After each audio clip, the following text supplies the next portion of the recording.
I'm Professor Kristen Ryer, a veterinary epidemiologist at the University of Bristol's Veterinary School.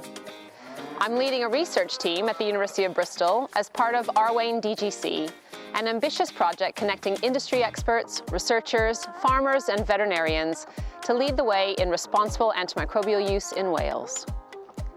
As part of this research, my team will be investigating what drives the selection of antimicrobial-resistant bacteria on farms. We'll be assessing a range of potential drivers, such as use of antimicrobial medicines, certain farm management decisions, and biosecurity. As well as giving us an accurate picture of antimicrobial resistance in Welsh farming, this research will help us understand how we can prevent its development and spread, as well as safeguarding the usefulness of these important medicines into the future.